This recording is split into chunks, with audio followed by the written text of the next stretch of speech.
Sejam todos bem-vindos ao projeto das letras, com a oficina Ler, Contar para Encantar, o projeto de incentivo cultural. Meu nome é Paula Negrão, me tornei narradora de histórias, mediadora de leitura, pesquisadora da arte de narrar, da Contos e Encantos. Entre os projetos que eu idealizo, o que eu amo, o que eu gosto muito, que faz diferença na minha vida, estar no espaço educativo, estar com os professores, estar com as crianças. Eu valorizo muito o papel de vocês, porque se não fosse um professor, eu não estaria aqui hoje. Então, é uma emoção poder trocar experiências com vocês. E é uma alegria estar na Bienal, na 27ª Bienal. Entrar aqui nessa atmosfera de literatura, de sonhos, de criatividade. Encontros dos livros, das histórias, dos contadores de histórias. Então, eu fico emocionada de sentir, né, essa atmosfera. E quando a gente olha desse mundo tecnológico, com tantas informações, né, no estalar dos dedos, e na outra via vem o reencontro, né? Já desde as décadas de 80, 90, vem um movimento do reencontro do contador de histórias contemporâneo com a oralidade. E isso é muito bom, né? Porque nunca se falou tanto em contar histórias. E contar histórias, hoje, ela vem ocupando vários espaços, especialmente no espaço educativo. As agências de marketing, né, descobriram o poder da história, ninguém mais reclama, né? As empresas falam assim: conte a sua experiência, conte a sua história. As clínicas, né, atendimentos da psicanálise, psicologia, utilizam a história como ferramenta. Empresas de treinamento. Uma vez me convidaram para fazer um treinamento com advogados com a ferramenta contação de histórias. Então, tudo isso faz pensarmos sobre a importância dessa arte na nossa vida, como ela é transformadora. Em todos os lugares, hoje tem alguém falando sobre contar histórias, especialmente histórias de vida.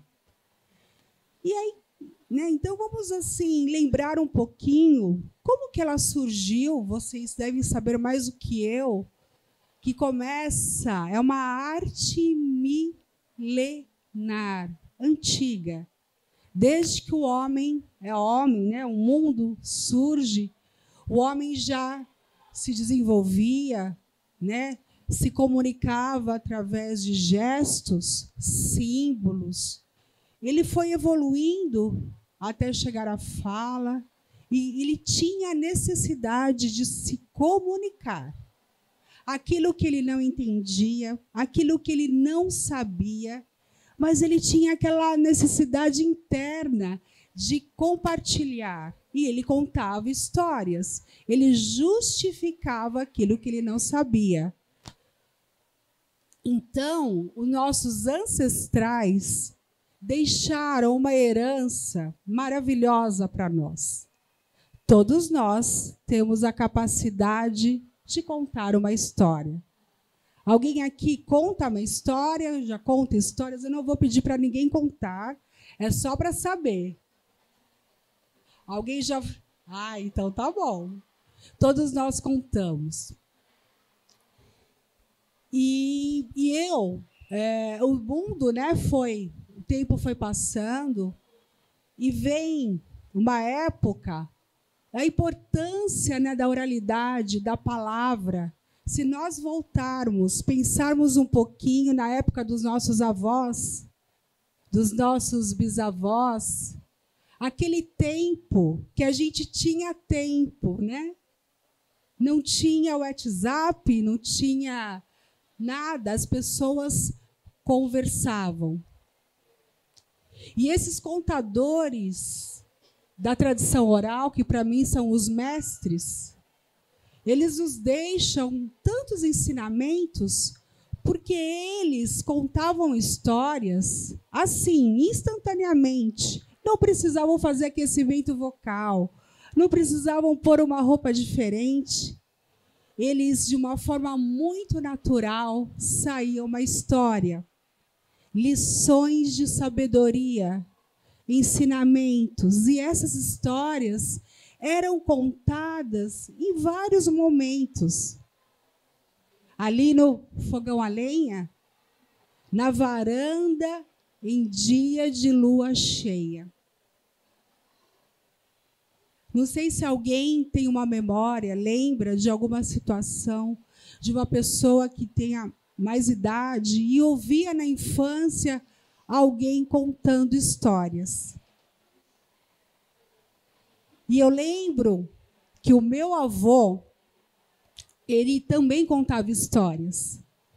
E uma vez ele contou para mim, e era assim, eles tinham uma maneira de contar, né? Eu até anotei aqui algo importante, que eles tinham uma naturalidade, confiança, capacidade imaginativa, tranquilidade, traquejos, encantamento, verdade, uma verdade absoluta, sabedoria, palavras embaladas pela emoção.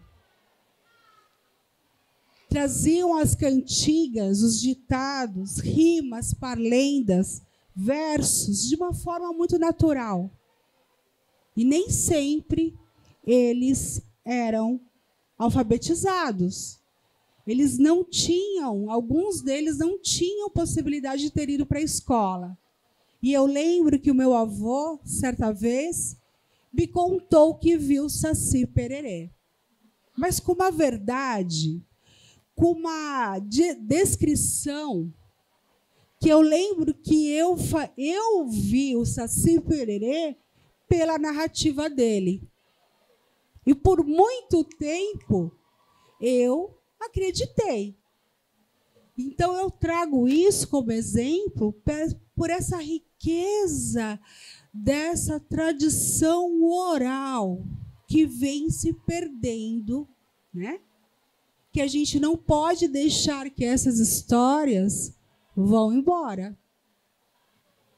E alguém, não sei se alguém teve na família, alguém que contava histórias ou conta, porque se a gente percorre por algumas cidades ainda pequenas, fora dos grandes centros, nós encontramos um ou outro contador de histórias da tradição oral. Alguém já teve oportunidade de ouvir alguém contando histórias assim?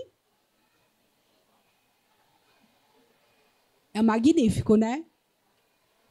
E assim, né? Sai sem nenhum preparo. Então, eles tinham ali, né, esse tempo de ter tempo, eram feitos através das histórias. A palavra valia muito mais do que qualquer papel escrito. Eu lembro que meu pai também falava isso para mim. Eu era pequena, que o homem tem que ter palavra, né? Honrar a palavra. Então, a importância da palavra narrada naquela época. Não tinha nada por escrito, era tudo verbal. Vai fazer isso hoje, o que acontece? não é? Você vai lá no cartório, assina e carimbo, e carimbo. Quanto mais carimbo, é mais seguro, né? Então, eu percebo a importância. Então, quando eu comecei o meu percurso para contar histórias, eu lembrei muito do meu avô e trouxe como inspiração essa essência desse narrador, dessa naturalidade. E eu morava aqui em São Paulo, agora eu moro no interior, e aqui os contadores de histórias, né, a formação dos contadores, dos grandes mestres, vem por esse caminho também. Senta que lá vem histórias. E é interessante que quando alguém vai contar histórias, independente de ser educador, o artista, não importa qual a sua atuação, mas que ela tem que vir de dentro para fora. E quando eu vou lá para o interior, eles têm um outro perfil de contar histórias. Eles usam fantasia, pintam o rosto, eles usam muito adereços, lenços, objetos, saias. Eu saio de São Paulo para lá com uma vontade imensa para que todos pudessem me conhecer, de eu levar essa narrativa. Aí eles perguntavam assim: você conta histórias? Eu falei: conto. Como que você faz? Você pinta o rosto? Eu falei: não pinto o rosto. Você usa fantasia? Eu falei: não uso fantasia. Você usa objetos? Eu falei: não uso objetos. Mas o que você faz? Eu falei: eu conto histórias. Mas como que você conta histórias para as crianças pequenas?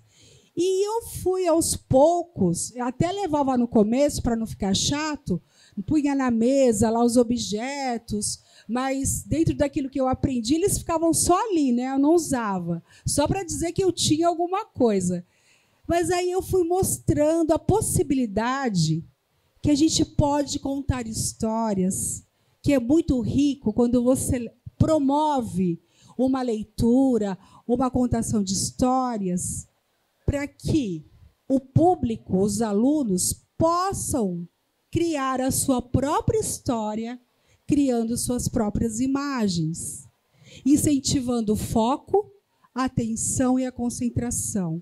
Porque quando você escuta uma narrativa, você torna-se o coautor dessa história, pelas suas referências.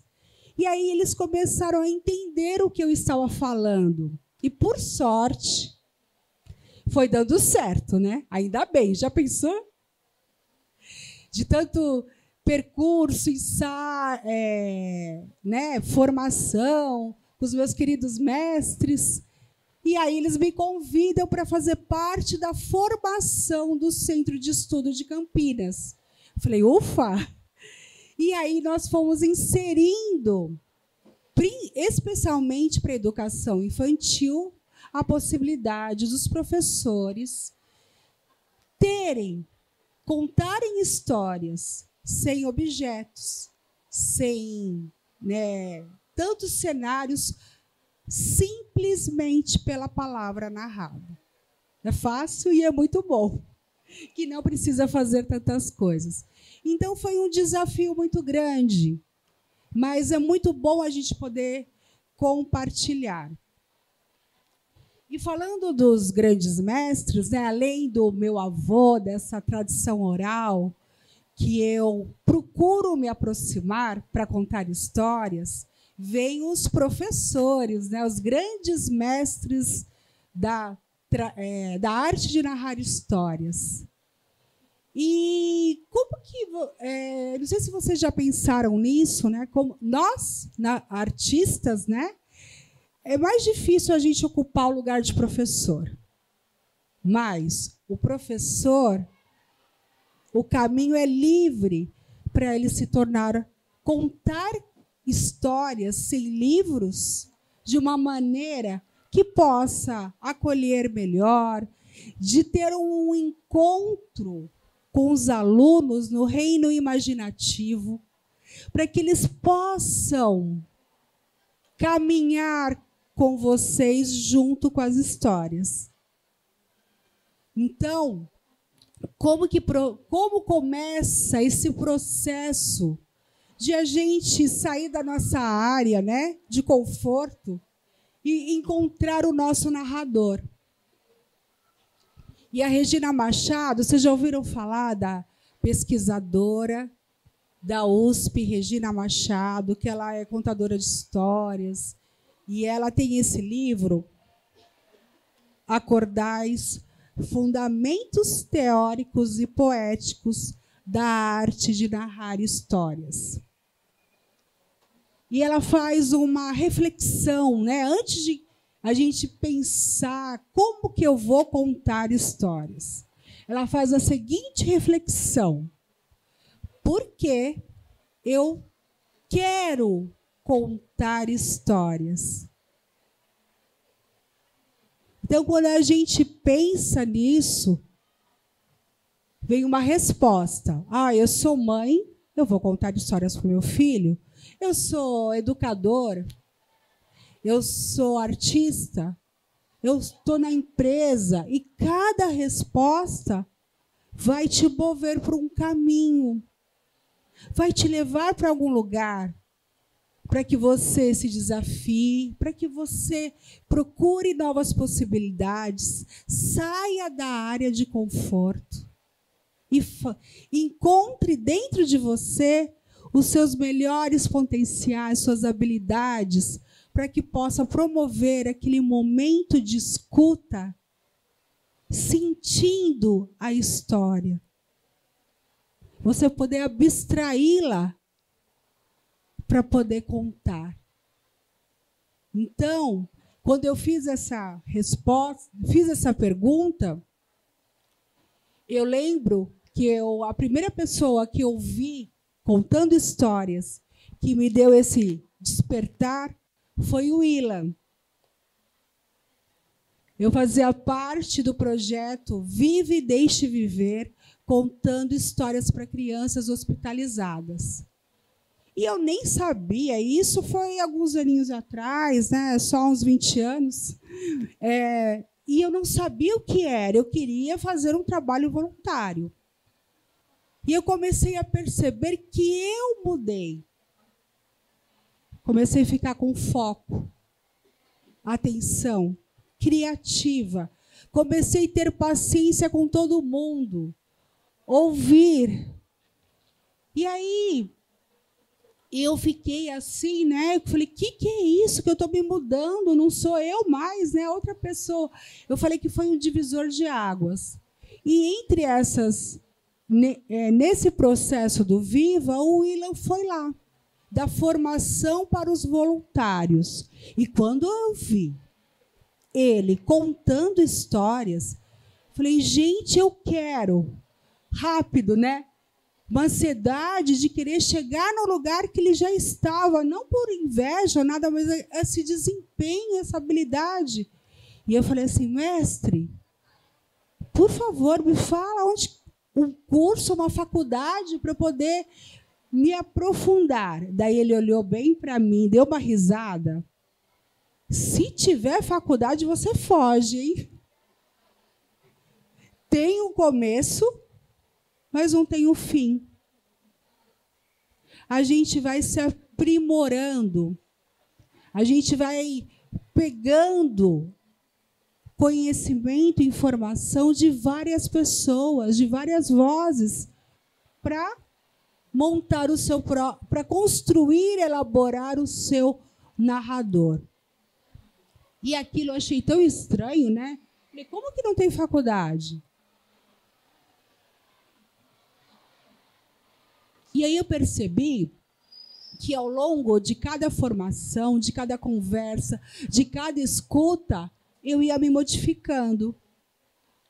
E tem uma outra contadora, a Gislaine Matos, ela nos diz também, porque a minha grande preocupação era como eu vou contar histórias. Uma história que não é minha, de um livro. Eu acho que vocês também têm essa dúvida, né?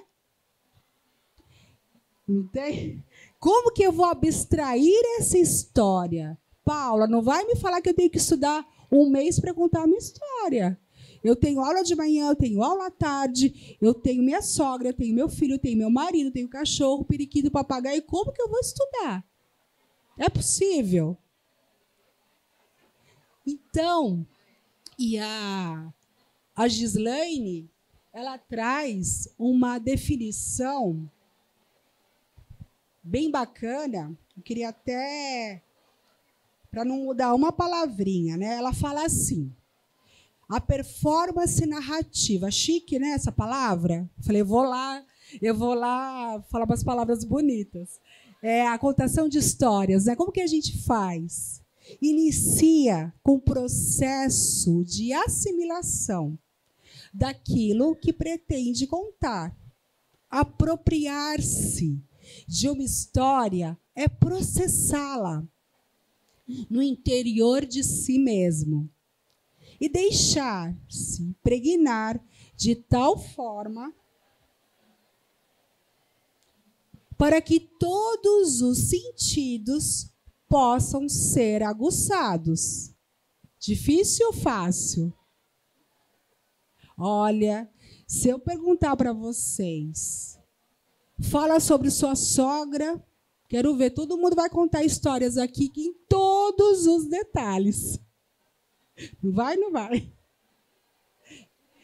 Estou brincando, para vocês estão sérios, né? Mas é assim, quando a gente pega uma história, a gente não pode ser apenas contar de forma mecânica. Tem que fazer sentido. E a gente tem que deixá-la, ela entrar no nosso corpo, né? Como a história fosse um véu branco e cobrisse e entrasse em todos os nossos sentidos. Nossa, Paula, você fala bonito, mas não é tão fácil assim, não, né?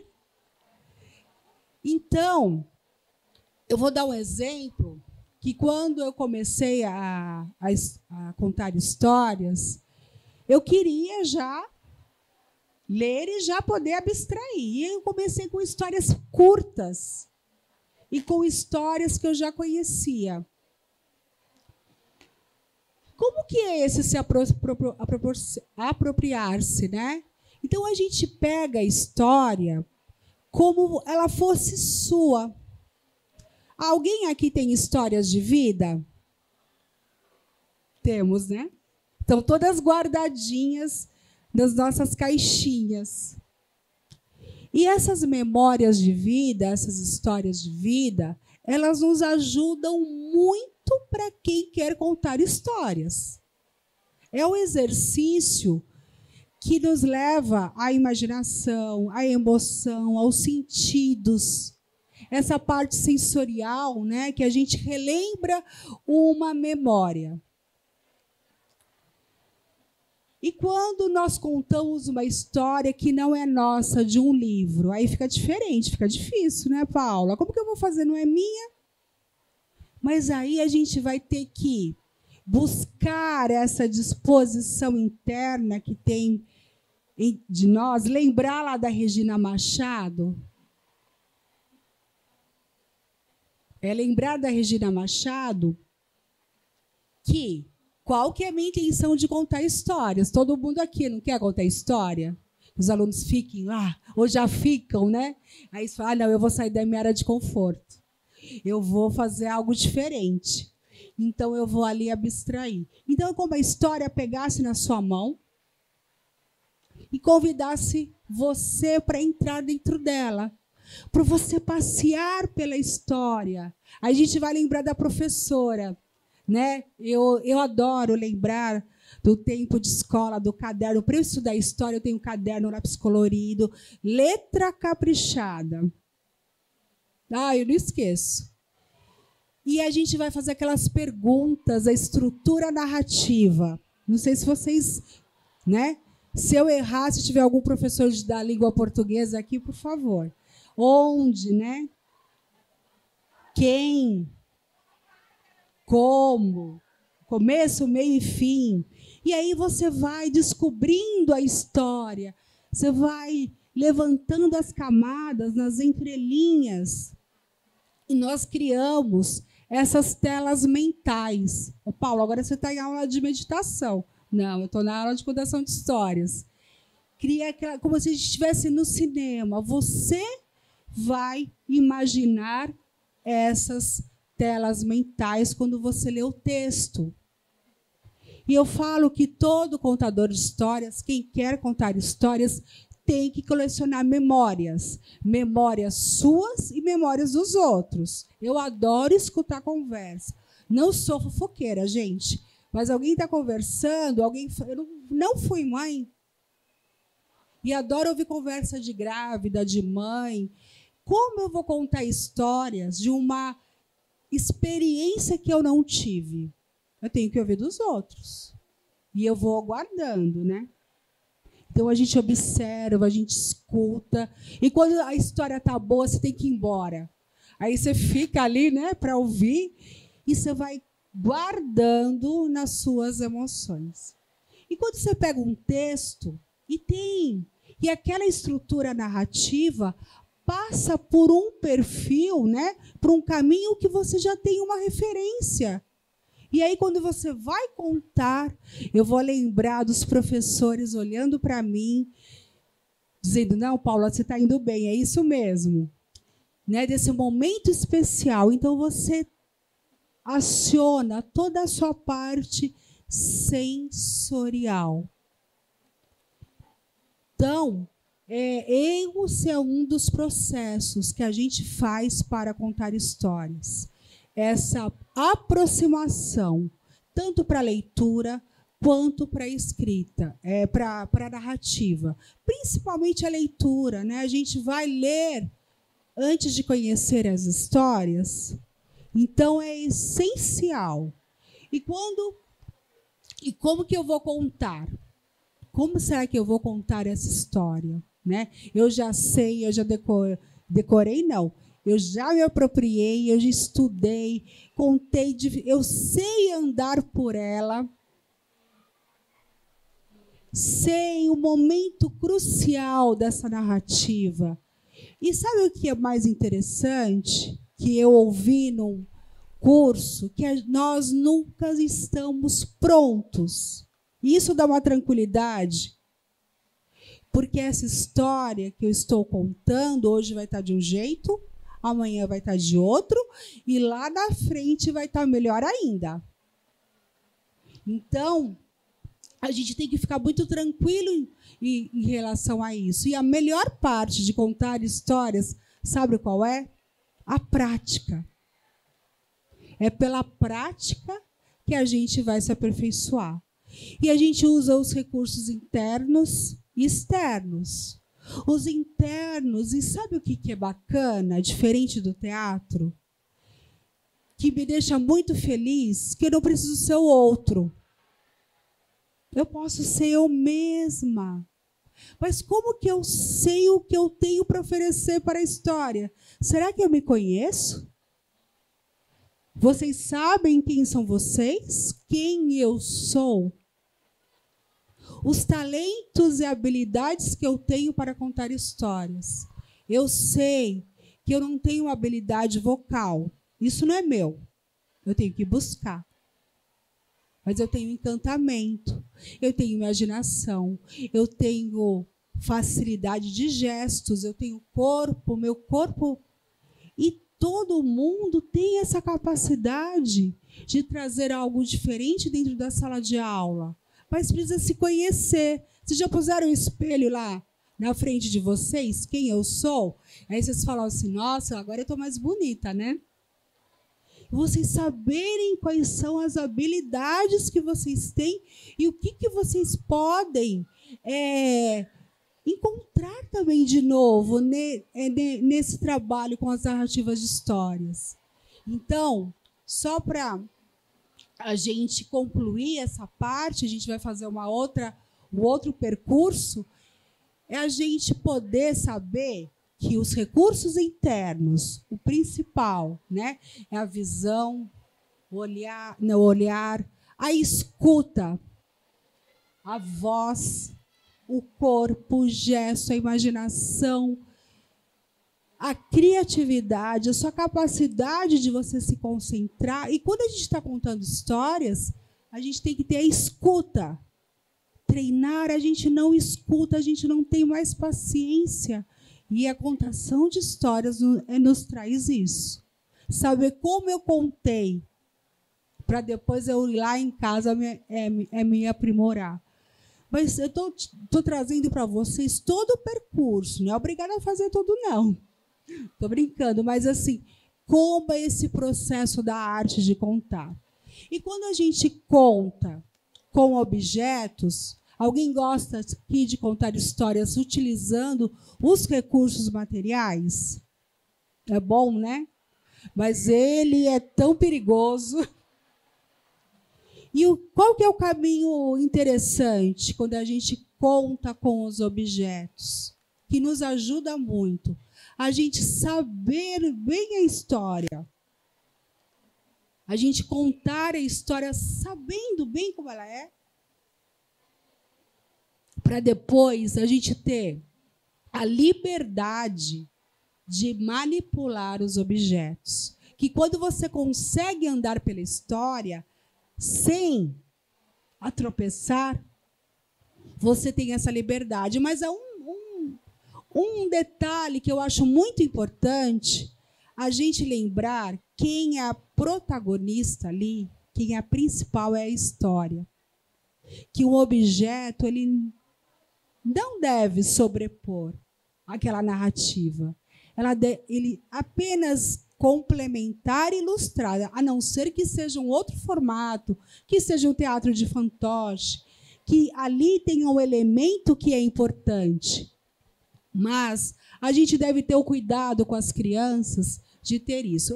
Eu tinha um projeto em Vinhedo sobre histórias, né? Então eu ficava no contraturno e eu contava muito sem objeto, com a flexibilidade imaginativa. E no final eu mostrava uma estrelinha do mar, que é o pequenino grão de areia. E uma criança, no final, depois, veio falar assim para mim: Paula, a semana que vem eu vou na praia. Eu falei: ai, que legal! Eu tenho certeza que eu vou encontrar a filhinha da estrela bailarina e do pequenino grão de areia. E quando ela falou isso para mim, eu fiquei tão feliz que ela conseguiu ver na minha mão a estrelinha do mar, as filhinhas. Então, quando a gente faz isso de dentro para fora, isso acontece, né? Então, foram hoje umas nuances. Eu vou pegar a poesia, que tudo que eu falei um pouquinho, para depois a gente passar pela parte a vivência, né? É uma experiência muito bacana que eu faço nos espaços educativos. Eu tenho certeza que vocês vão gostar. Isso também, se não, por favor, não fale que fui eu que orientei, né? Porque as histórias criam pernas. Então, deixa eu pegar aqui. Eu tinha que fazer uma formação numa empresa para voluntários e eu tinha que falar sobre a contação de histórias. E saiu este conteúdo. Não sou poeta, não sou poetisa, mas traz um pouquinho sobre a contação de histórias. E diz assim: razão trocada pela emoção. Palavra sozinha, essa não. Rimas e poesias são as preferidas. Às vezes fica parado, pensando, e sem ao menos esperar, lá vai uma ideia na cuca.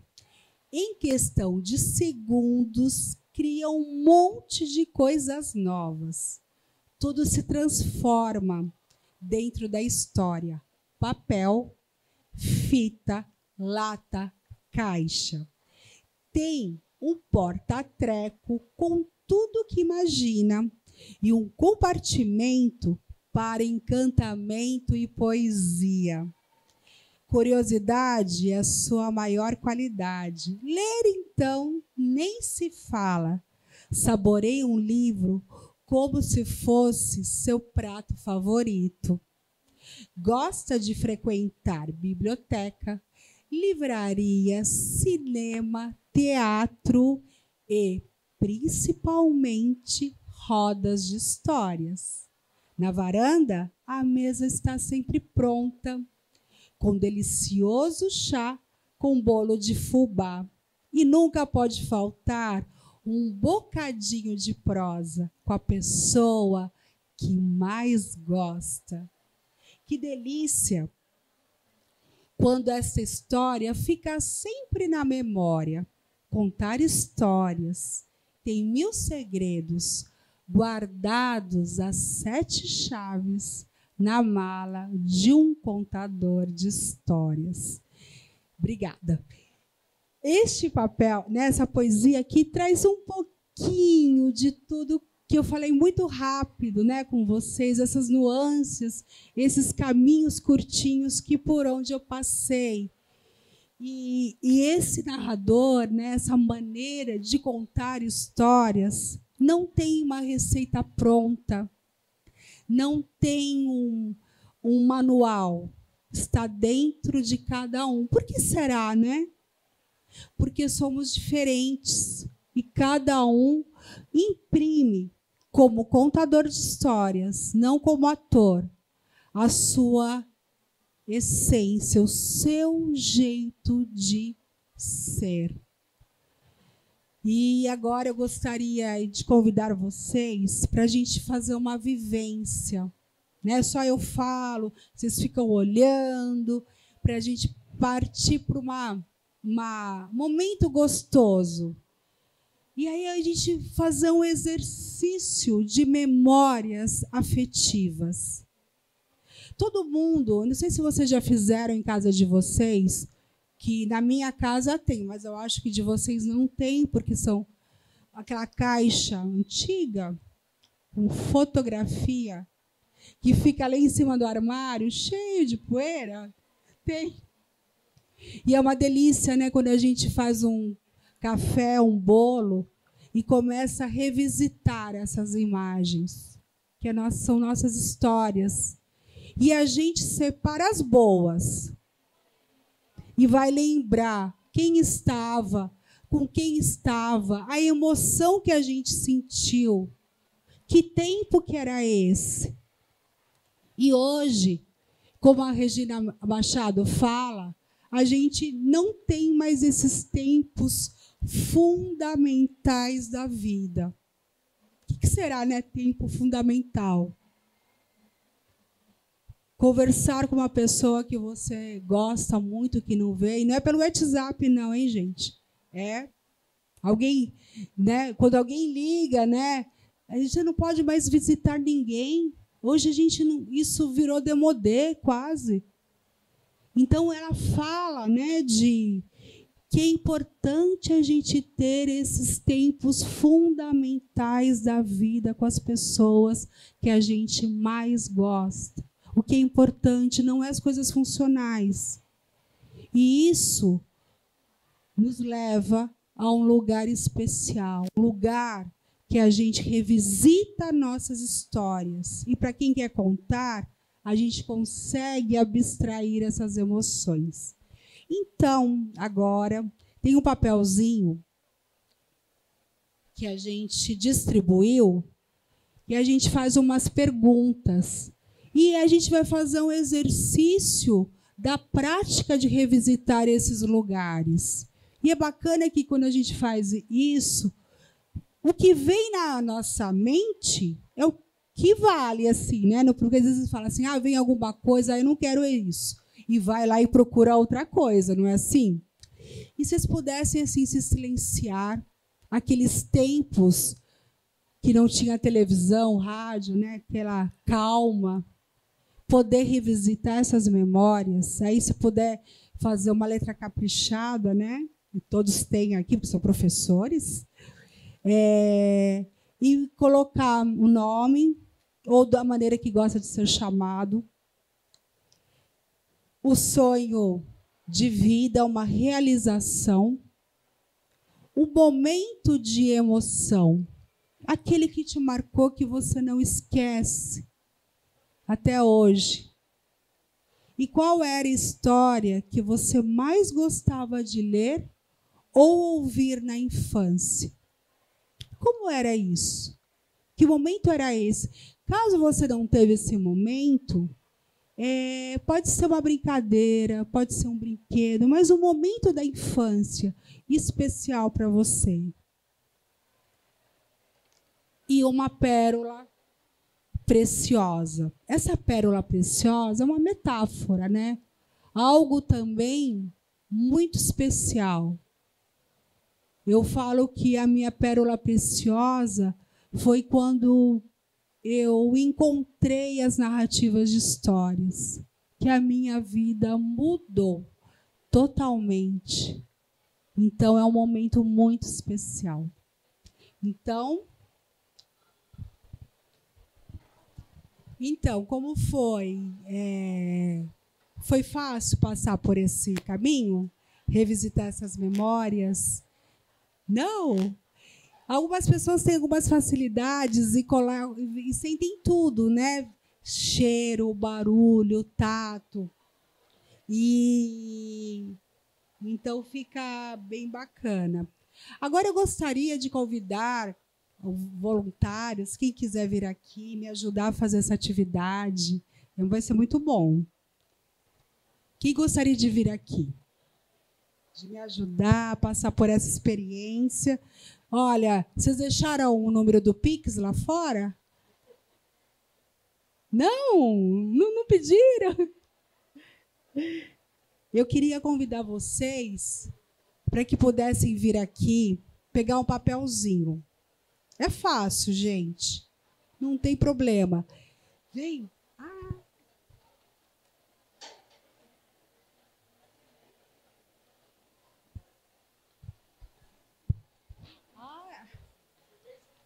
Olha, eu vou contar um segredo. Eu fiz um combinado lá fora com elas para encorajar vocês. Alguém mais quer vir? Pode subir aqui. E elas vão pegar um papel que não seja de vocês, tá? Não pode ser o de você. Escolhe um. Abre para abrir. É o de vocês? Então, a brincadeira, né? Isso vocês podem até, para os alunos, fazerem na sala de aula. Vocês vão ter um minutinho, assim, ler, e vão dar vida para essas palavrinhas. Não precisa contar o nome, tá? Pode, se for homem ou se for mulher. O que é interessante nesse momento, que isso é muito rápido, né? Elas são... Parabéns, viu, pela coragem. E elas vão dar vida a essas palavras. E quem ouve a história se emociona. Porque a sua história de vida está tendo vida por outra voz, por outra boca, né? E isso é muito bom. Então, fiquem tranquilas. Vocês são, assim, maravilhosas. Obrigada e boa sorte. Quem que vai começar? Pode. Bom, prazer, meu nome é Ana. A pessoa aqui que eu peguei... Não fala o nome, não. Não vou falar o nome dela, mas o sonho de vida dela é viver confortável. Essa pessoa, um momento de emoção da vida dela foi um abraço de avó no aniversário de 15 anos. E a história que ela mais gostava de ler ou ouvir na infância era a Menina Bonita do Laço de Fita. Fala que esse momento era um momento de identificação. A pérola preciosa para ela, os relacionamentos. De quem é essa história? É sua? Ah, muito bom! E eu até não expliquei direito, né? Eu não sou professora, às vezes eu sofro essa parte de poder detalhar, mas vocês têm toda a liberdade de contar esses itens da maneira que vocês quiserem. Não tem uma sequência, como se fosse uma história. Isso seria a estrutura narrativa. Tá. Professora, desculpa que eu não me expliquei direito. Não, tá, eu vou tentar. Então tá, ela vai ler de novo. Então, posso contar uma história dessa garota? Pode. Era uma menina, assim, que sonhava viver confortável. Era tudo o que ela mais queria na vida. Um dia, ela teve assim um momento que foi muito emocionante, muito. Era o aniversário dela de 15 anos. Ela estava assim super empolgada com todas as pessoas que estavam lá, aquela emoção. Só que a coisa que foi mais marcante para ela foi quando a avó veio e deu um abraço. Naquele abraço, ela achou que ali ela tinha conquistado o momento mais especial do aniversário. E assim, ela sempre se lembrava, apesar dela estar fazendo 15 anos, ela se lembrava de quando ela era pequenininha. E ela ficava escutando as historinhas que contavam para ela. E um dia, na escola, ela ouviu uma história que se chamava Menina Bonita do Laço de Fita. Como ela usava um laço de fita no cabelo, ela pensou, poxa, estão falando de mim nessa história. Então, quando ela ouvia essa história, ela falava, gente, sou eu. Então, ela se identificava. Toda vez que a professora ia contar alguma, ela pensava, tomara que seja a menina do laço de fita. Menina bonita do laço de fita, porque é a minha história. Mas a professora mudava, às vezes, né, porque tinham que ser outras. E ela cresceu, passou o aniversário de 15 anos, e ela foi conhecendo muitas pessoas. Um dia, ela estava parada, assim, sentada na calçada da casa dela, e ela pensou, puxa vida, se eu fosse fazer assim, uma recordação de tudo que eu passei, eu acho que, juntando a minha professora, os meus colegas que ouviam a história, meu aniversário, minha avó, eu diria que a coisa mais preciosa que eu tive na vida foram os meus relacionamentos. Gostou de passar pela experiência? Obrigada. Boa tarde, meu nome é Ana também. Bom, essa menina, num sábado à tarde, aliás, não vou falar no sábado, vou falar da semana. Ela sempre ela chegava ansiosa da escola, porque curtia muito as histórias de Monteiro Lobato e tudo o que envolvia a Emília. Ela já vinha no caminho da escola, pensando tudo sobre como a Emília se portaria, qual seria a história do dia, o que seria que iria contribuir para esse mundo fantástico que ela imaginava e que ela gostava tanto de Monteiro Lobato. Com isso, ao crescer, ao se desenvolver e ver que tudo isso, a partir desse movimento da Emília, ela foi para o doutorado em Ciências da Educação, onde contribuiu na escola pública, formando campeões, né? E dentro disso, nesses formando campeões, ela teve um dos seus momentos mais felizes e mais realizadores, que foi o nascimento do seu filho. E com isso, ela viu também que diante de toda essa trajetória, diante dessas histórias, ela pode, enfim, já começar a construir o seu livro para ter um dia também uma publicação do seu livro com toda a sua história. Muito bom! Quem é a dona dessa história? Ah, você gostou? Ah, que bom! Olá, eu sou a Marilene, tá? Muito conhecida como Mari. Eu não vou superar nenhuma das duas, porque, olha, eu estou aqui chocada.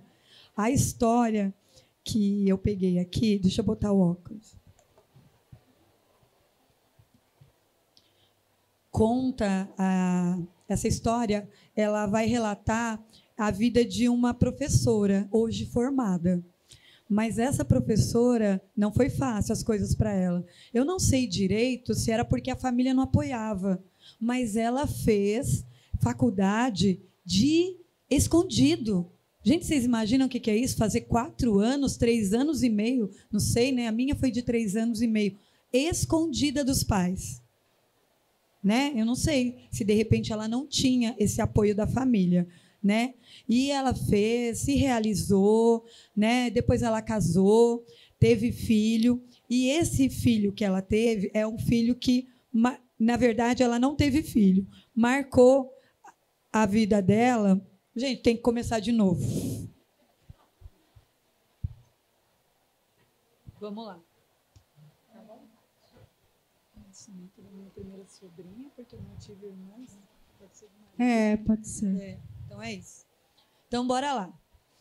Começando. Conta a história de uma moça que cresceu e tinha o desejo de estudar. Mas me parece que ela não tinha apoio da família, porque ela fez a faculdade escondida da família. Deve ter faltado apoio, mas o sonho era dela, a vida era dela. E ela engatou marcha e foi embora e concluiu o curso dela. Né? E ela conta também que ela não tem irmãs. Né? Então, eu fico imaginando como foi esse negócio, fazer uma faculdade escondida, se eu não tenho mais irmãos, porque quando a gente tem, desvia o foco de atenção de um irmão para o outro, né? Corajosa ela, né? E o que marcou a vida dela foi o nascimento da sobrinha, deve ser por parte do esposo, né? E ela diz também que esse interesse dela, né, acredito, pela faculdade de ser professora, pedagogia, ele se deu pelo pai. O pai dela, ele fazia uma coisa que eu vou assemelhar-se à minha vida também. Meu pai também fazia isso. Ele pegava legumes, recortava lá os desenhos e fazia, através dos legumes, eu diria que fantoche. Meu pai fazia muito carimbo com legumes. E o pai dela também fazia isso. E ele criava personagens. E nessa criação de personagem, outra coisa que marcou na minha história é que ela conta que ela acreditava no lobisomem piamente. Eu também. Eu não sei os outros, mas meus avós, meu pai contavam umas histórias, sabe, lá do Nordeste sobre lobisomem, e eu acreditava piamente também, além deles, é claro. Né? E ela ainda conta que a pérola mais preciosa da vida dela é essa relação de lembrança que ela tem dos pais, né? A família dela. E isso é importante. Hoje a gente viu aqui, né, que não é mais novidade para ninguém, essa questão da gente sentar, da gente conversar, da gente tomar café da tarde, essas coisas. E isso ficou marcado na vida dela. Muito bom. Obrigada. Não vai dar tempo. Muito obrigada, viu? Essa experiência é muito boa, é magnífica, né? Como a gente consegue contar histórias. 3 minutinhos para contar uma história. Então tá bom. Vou sair daqui e ficar. Não vou conseguir contar histórias, mas não tem problema. Então, mas eu agradeço. Hã? Quem que é o dono dessa história? Quem é que é a dona dessa história que foi contada agora? Quem foi? Quem que contou essa história agora, pô? Quem que escreveu? Você gostou de ser ouvido?